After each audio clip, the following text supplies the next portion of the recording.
اعوذ باللہ من الشیطان الرجیم بسم اللہ الرحمن الرحیم وَإِن يَتَفَرَّقَا۔ اب یہ بہت اہم موضوع ہے کہ ہمارے ہاں طلاق کے بارے میں جو یہ مشہور ہو گیا صحیح ہے، ان ابغض الحلال عند اللہ الطلاق، یہ حلال چیزوں میں سب سے زیادہ اللہ کو ناپسند جو ہے وہ طلاق ہے، لیکن اسے کفر کے درجے تک پہنچایا ہوا ہے۔ لڑائی چل رہی ہے، جھگڑا چل رہا ہے، مزاجوں میں موافقت نہیں ہے، ایک دوسرے کو کوس رہے ہیں، دن رات کا جھگڑا ہے، طلاق نہیں دینی۔ یہ احمقانہ طرز عمل ہے، بالکل احمقانہ، شریعت کی منشا کے بالکل خلاف۔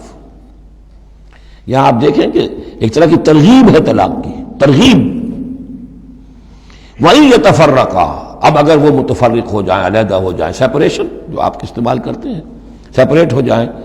یغنی اللہ کلا من سعتہ، اللہ دونوں کو اپنی کشادگی کشائش سے غنی کر دے گا۔ ہو سکتا ہے اس عورت کو بھی کوئی بہتر رشتہ مل جائے کہ جو اس سے اس کے ساتھ مزاجی موافقت رکھنے والا ہو، اور اس شوہر کو بھی اللہ تعالیٰ کوئی بہتر بیوی دے دے کہ جس کے اور اس کے درمیان جو ہے مزاج کے اندر موافقت پیدا ہو جائے۔ تو یہ کہ عدم موافقت ہے، لڑتے رہنا ہے، دنگا فساد ہے، لیکن یہ کہ وہ طلاق نہیں دینی ہے، یہ ہندوانہ اثرات ہیں ہم پر نمبر ایک، اور دوسرے عیسائیانہ اثرات ہیں۔ عیسائیت میں بھی طلاق حرام ہے، اس لیے کہ قانون اصل میں شریعت، انجیل میں شریعت اور قانون تو ہے ہی نہیں، لیکن جو حضور نے فرمایا ان ابغض الحلال عند اللہ الطلاق، ایسی ہی کوئی بات حضرت مسیح نے فرمائی کہ طلاق اگر بلا وجہ کوئی شخص طلاق دے دیتا ہے تو یہ ایسا ہی ہے، فرض کیجئے کہ اب وہ عورت جو ہے اس کی وہ بے سہارا رہ گئی، ہو سکتی ہے کہ اس کا آوارہ ہو جائے، تو گویا کہ اب اس کی گناہ کا وبال اس پر ہوگا کہ جس نے اسے طلاق دی ہے، بلا سبب طلاق دے دی۔ اب وہ عورت جو ہے اگر اس کی شادی اور نہیں ہوئی تو اس کی آوارگی کا امکان موجود ہے۔ تو اس کو سمجھنا چاہیے کہ یہ اخلاقی تعلیم تھی، یہ قانونی تعلیم نہیں تھی۔ قانونی تعلیم تو وہی ہے کہ جو تورات کے اندر ہے، آپ حضور حضرت مسیح فرما کر گئے ہیں کہ یہ نہ سمجھو کہ میں قانون کو ختم کرنے آیا ہوں، موزائک لا جو ہے حضرت موسیٰ کی شریعت وہ تم پر نافذ رہے گی، لاگو رہے گی، عائد رہے گی۔ تو قانون قانون ہے، اور اس کے ساتھ اخلاق کی تعلیم ہوتی ہے۔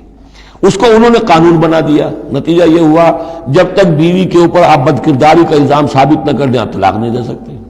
لہذا وہ 100 طریقے کر کے پہلے اسے بد کردار بناتے ہیں اور پھر اس کا ثبوت لیتے ہیں، تب جان چھڑاتے ہیں، ورنہ جان چھوڑ نہیں سکتی۔ تو یہ سارا کا سارا معاملہ جو ہے شریعت کے اندر تو جو صحیح راستے رکھ دیے گئے ہیں ان کو اگر چھوڑا جائے گا تو پھر غلط راستے اختیار کرنے پڑیں گے۔ تو ایک ہندوانہ اثرات جو ہمارا پس منظر ہے، اور ایک جدید تہذیب کے جس پر عیسائیت کا غلبہ ہو گیا تھا، ان کے ہاں کے اثرات کی وجہ سے یہ طلاق کا معاملہ ہمارے ہاں تقریباً کفر بنا دیا لوگوں نے۔ وَإِن يَتَفَرَّقَا يُغْنِ اللَّهُ كُلًّا مِّن سَعَتِهِ، اگر وہ علیحدہ ہو جائیں، نہیں مزاجوں کی موافقت ہو رہی، وَكَانَ اللَّهُ وَاسِعًا حَكِيمًا، اللہ بڑی وسعت رکھنے والا ہے، بڑی سمائی رکھنے والا ہے، اس کے خزانے بڑے وسیع ہیں، حکیم ہے، حکمت والا ہے، اس کا ہر حکم جو ہے وہ حکمت پر مبنی ہے۔ صدق اللہ العظیم۔